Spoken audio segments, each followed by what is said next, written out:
Hey wine lovers, it's been said that wine is just a conversation waiting to happen. Well, there is nothing that I love more than talking about wine. My name is Lea Williams, and I am a wine educator and wine lover, and I am here to guide you through the often mystifying world of all things wine. We are going to talk about recipes, wine pairing tips, wine regions, all things wine. Today, I have some delicious summer wines that will pair perfectly with your summer fare. So come along, let's talk wine.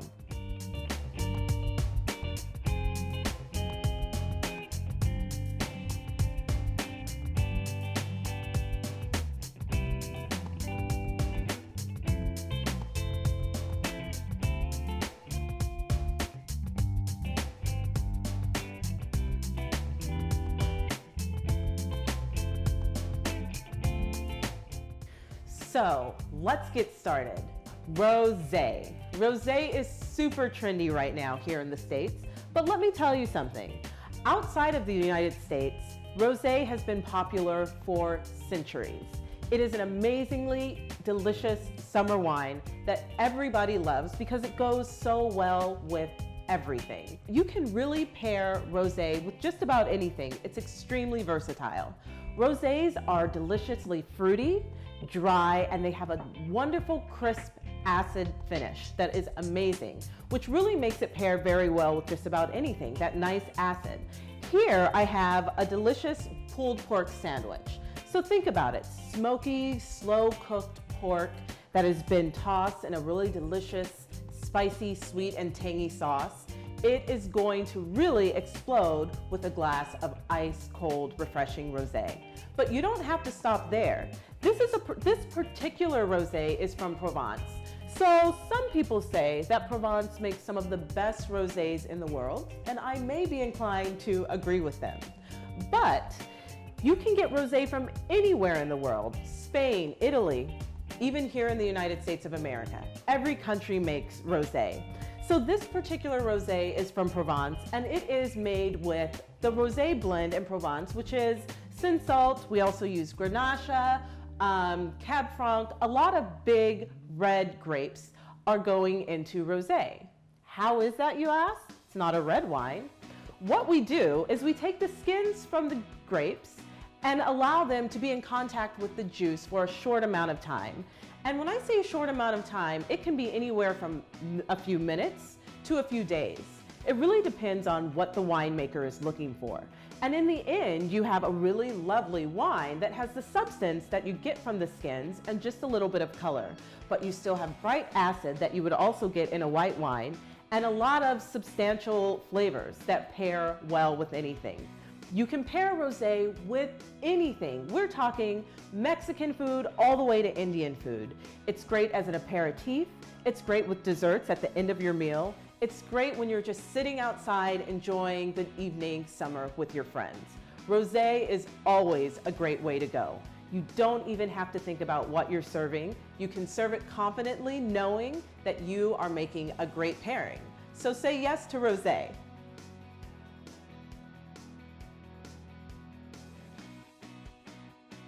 Now, another summer wine that I absolutely love is Riesling. Bear with me, don't change the channel. I know a lot of people are a little bit apprehensive when it comes to Riesling. You may think that it's a very, very sugary, sweet white wine. Let me just quickly correct you. First of all, the majority of Rieslings that are made are not very sweet. They all have a certain amount of fruitiness to them, and that's just a part of the wine. But the majority of them have very low amounts of residual sugar and high acid. So like I said before, acid makes wine extremely food friendly. This particular Riesling is from New York, and New York is great with Rieslings. I'll tell you a trick about Riesling. If you don't like a Riesling that is very, very sweet, pick up the bottle and look for the alcohol percentage. If you have a lower alcohol percentage, your wine is going to have a lot more sweetness to it. So basically, sugar needs to be fermented out of the wine. The less sugar there is, the higher the alcohol percentage. So if you want a wine that's a little bit on the sweeter side, go for a wine that has a lower alcohol percentage, 7 or 8%. The higher you go, the more dry your wine is going to be. But don't be mistaken, you're still going to have some delicious flavors of melon, apricot, nice minerality, and really crisp acidity. So that acid is great with food. I am pairing this with a beautiful grilled salmon. Now, if you're like me, when I am grilling and barbecuing, I love seafood. Salmon, shrimp, swordfish, delicious fresh olive oil, some lemon juice, and garlic. Throw it on the grill and you are ready to go really quickly. Pair it with a delicious dry Riesling such as this, or any other Riesling that, like I said, has a higher alcohol percentage, so you've fermented out a lot of the sugar. You're gonna have a nice wine that's gonna really cleanse your palate, or if you're serving it with something like salmon, which is a nice fatty fish, that acid is really gonna cut through the fattiness of the fish, and it's going to be amazingly refreshing. Another thing you might want to think about is a lot of times we put lemon on our fish. This is a tip that I use when I'm trying to tell people how to pair their wine. This particular Riesling, and Rieslings in general, will always have a crisp, lemony finish. So think about it. You're going to spritz some lemon on your fish or your shrimp. Why not serve a glass of wine that has a really nice acidic finish, like a Riesling or a Sauvignon Blanc? Riesling is extremely food friendly, and most people can find one that they like. So when you get a last minute call to come over to somebody's rooftop or backyard cookout and you don't know what to bring, head over to your local wine store and just know that you can get Rieslings from anywhere, depending on what you are looking for.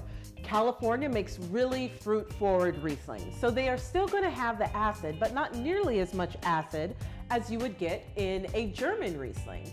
Now, this is because of the regions. If you think about California, you think about sunny, warm weather, right? Well, that warm, sunny weather likes to shine down on the grapes, so your grapes get very, very sweet. And if you think about Germany, where we get a lot of great Rieslings, you think cold weather. Well, when you have colder weather, the grapes don't get as sweet, so they have a little more acid. So think about this. If you want something a little more on the sweet side that's easier to drink for you, go with something from California. And you're gonna notice that you're gonna have slightly less acid and a little more fruit. But if you want something that is more acidic and less sweet, you can go with something from Germany. Either way, you're going to be very, very happy. So don't forget these tips when you are in your wine store next time looking for your next bottle of Riesling. Hi, I'm Chef Joe Simonera with Taste This Television, here to talk to you about Accelerator Hand Dryer. You know, keeping up with hygiene, washing my hands, and making sure that there's no transfer of bacteria is important for me and Taste This TV, which is why I rely on a machine like Accelerator to dry my hands. It's efficient, it's strong, and it's powerful, and it only uses up electricity and energy when you put your hands under and take them away. So for drying my hands in the kitchen, I rely on the Accelerator to handle all of those needs. For more information, log on to the website at the bottom of the screen.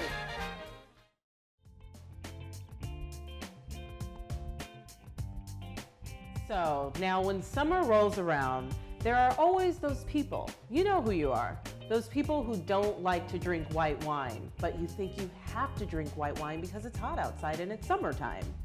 Let me tell you, you should never drink what you don't like. So if you like to drink red wine, you can drink red wine in the summer. Let me give you some tips.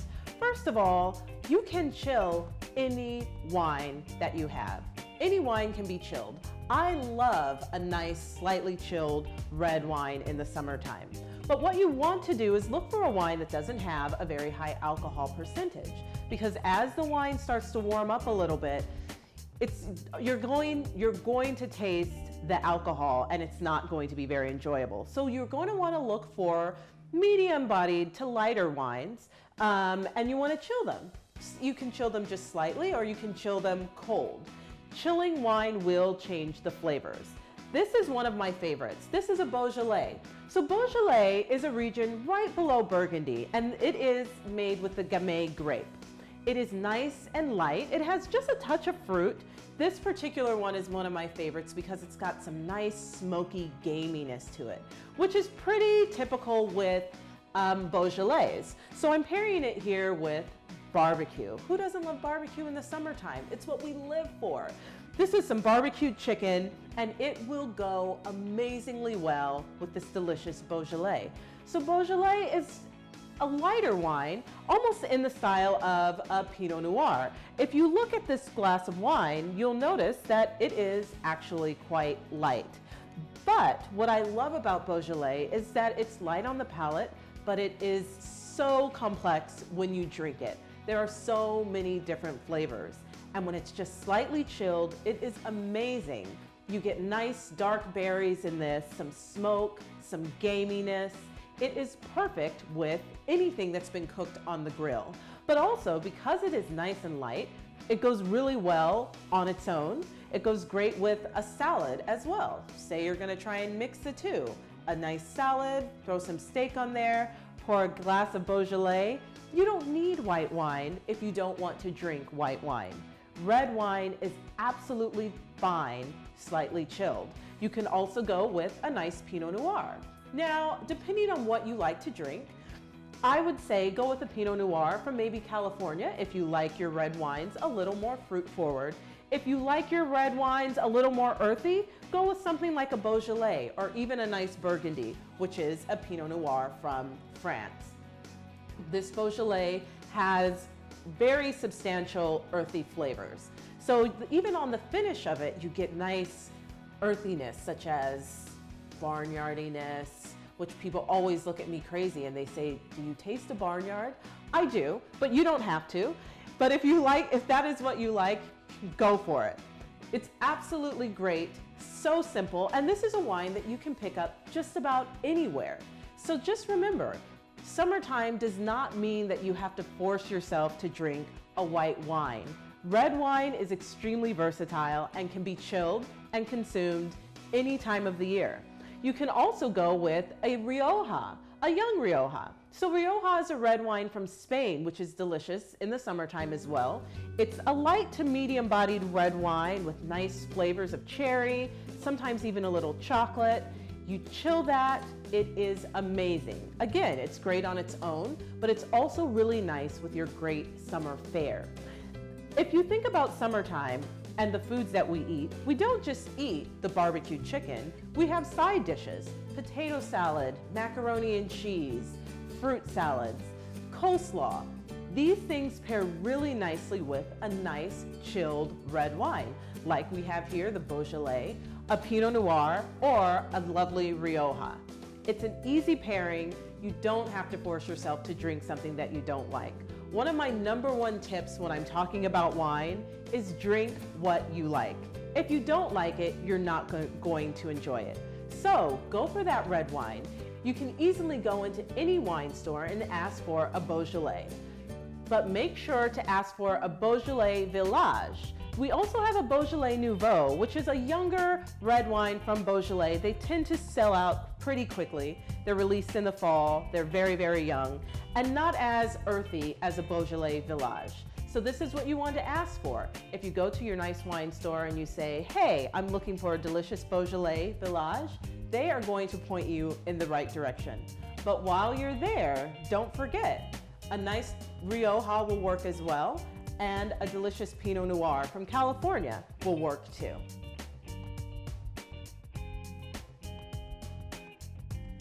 So let me tell you a little secret about me.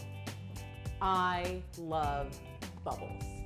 Anything sparkling is my friend.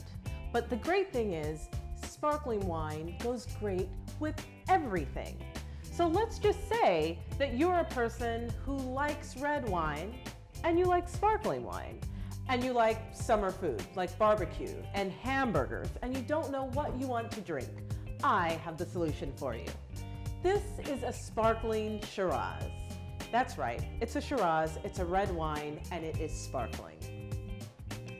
Anything sparkling, as I said, is my friend. I think that sparkling wine can do no wrong. It cleanses the palate, it makes you happy. We love sparkling wine.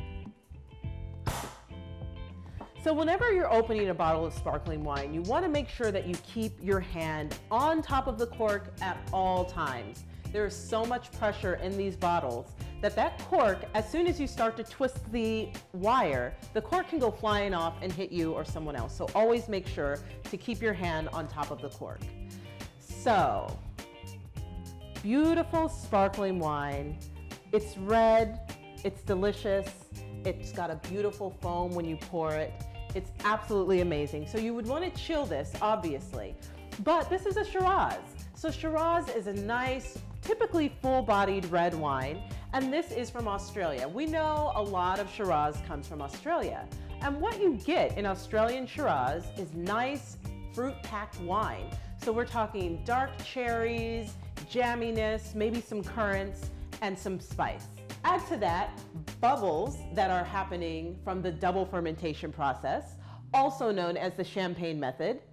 Your final result is a beautifully sparkling red wine that has all the delicious characteristics of a Shiraz. So it's jammy and it's a little bit spicy. It's got a little bit of smokiness. And to top it off, it's sparkling with just a touch of sweetness. It's absolutely delicious. You have to run out and get this and try it. And it goes best with a hamburger. That's right, hamburger. Some people think you need beer to go with a hamburger. Anything that you would like to have a beer with, you can pair with any sparkling wine. So this is a great pairing. We have a delicious beef patty with cheese. So you've got nice fat in there, nice acid from the tomatoes. It's going to be juicy and delicious. And the meatiness of the burger is really going to be complemented by this Shiraz. It's delicious.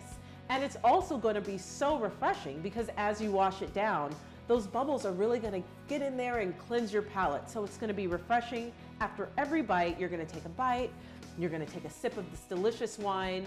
You are going to be in heaven. So this comes out of Australia and it's pretty easy to find. This is one of my favorites. It's pretty, like I said, it's pretty easy to find, but this is not the only winemaker. You can simply ask at your favorite wine store if they carry a sparkling Shiraz, and they should have it there for you. Again, this goes great with hamburgers, but it is also a great wine to enjoy completely on its own. I also really love it with chocolate. Anything chocolate. Chocolate cake, just delicious little pieces of chocolate while you're sitting there watching television. This is a great wine for that. But still, a nice red wine for the summertime. And it combines some of the things that are best in life: bubbles and wine. What more could you possibly ask for in one single bottle? I don't think that you can find anything, but if you do, definitely let me know. So like I said, this goes great with hamburgers. If you're having a grilled chicken burger, that would be amazing as well. And the sides. So we have tomatoes, we have onions on here. If you're having maybe a nice cucumber salad that's light and refreshing, all of this is going to work so very well with this wine or any sparkling wine. If you want to go for just say a Prosecco or a Cava, just keep in mind that those bubbles are going to be very refreshing and they're going to cleanse your palate just the same way a nice cold beer would do. So if you don't want to go with a red, you can go with any sparkling wine. Prosecco, Cava, Champagne, they're all friends of mine. I love bubbles, but I definitely think that the next time you're in a wine store, you need to ask for a sparkling Shiraz. Your life is not complete until you try this.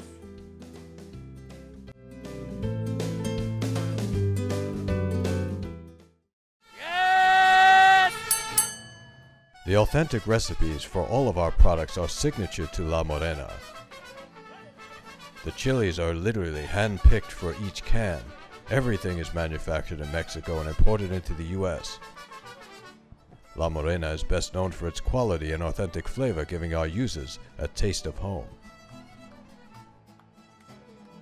Stock up on flavor with La Morena. Hey wine lovers, welcome back. I am now going to share with you one of my favorite recipes for sangria. It's always a hit whether I have people over at my home or I bring it to their home. So sometimes you don't want to make a full pitcher of sangria. Maybe you just have some girlfriends over, you're gonna make it by the glass. It can be a little easier, so I'm gonna show you how to do that this way. But just keep in mind that if you'd like, you can throw all of these ingredients into a big pitcher and stir it up and be done with it. So first of all, I have a really nice Rioja.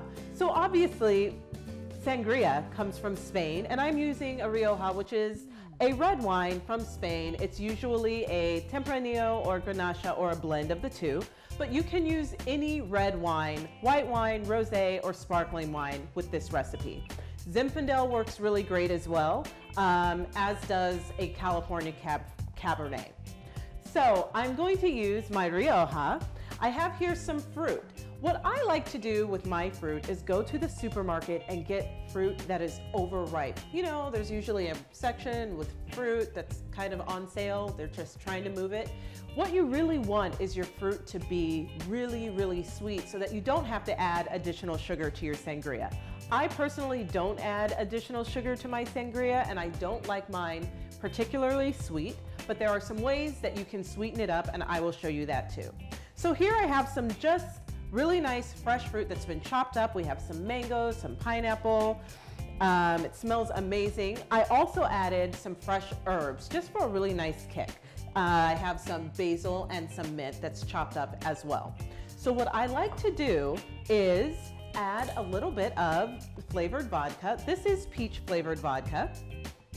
And you want just enough to cover all of your fruit. You can do this the night before and let it soak overnight so that the fruit soaks up all of the flavors and the alcohol. And I also am going to add some apricot brandy. So this here is where some extra sweetness is going to come into my sangria. So I'm just going to, like I said, we just want the fruit to be completely covered.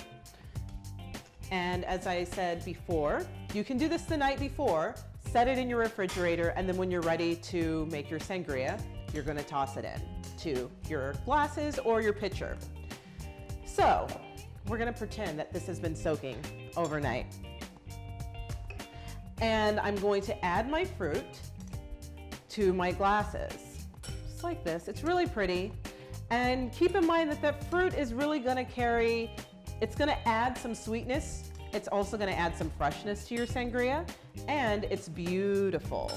But you don't want to forget the liquor that we have placed over the fruit, because both of these things are helping each other out. The liquor is also getting some additional sweetness from the fruit that we've added, and the fruit is getting some additional sweetness from the liquor that we've added. Now, very simple, we're going to add our red wine. And as I said, you can use any red wine. This is a Rioja, and we're just going to top it off like this. Smells great. And it's obviously over ice. We're going to give it a stir. Now, some people like to stop there, but I think that everything is better with bubbles. So I actually like to add some sparkling wine to my sangria. Again, this is another way that you can add some sweetness. This is a Prosecco. Prosecco is delicious. It's got nice fruit. It's a little bit on the sweeter side. If you're like me and you like your sangria with just a touch of sweetness, I like to top it off with cava. If you want it even sweeter, you can use a Moscato d'Asti, which is a sparkling Moscato from Italy. It's very sweet, and it's going to add a really nice fruity kick to your sangria. It's going to make it super refreshing. So I just like to top it off like this.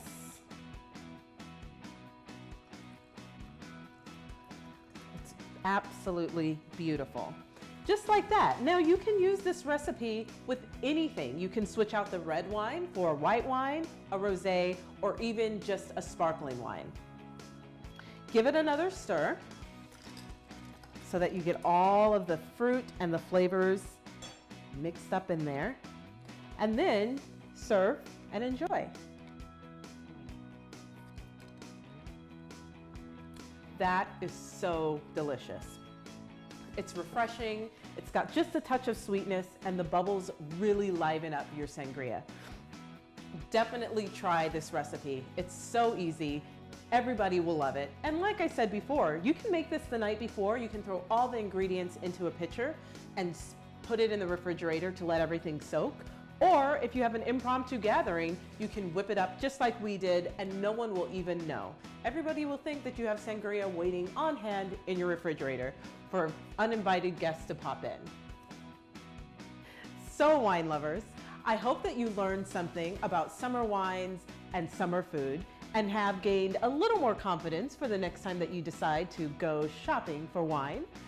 We showed you some amazing pairings, some really delicious wines that you should try at your earliest convenience. I'm Lea Williams of Let's Talk Wine. So if you have any comments or questions, feel free to reach out to me on Facebook, Instagram, or Twitter. I am Let's Talk Wine, and I look forward to hearing from you. Cheers.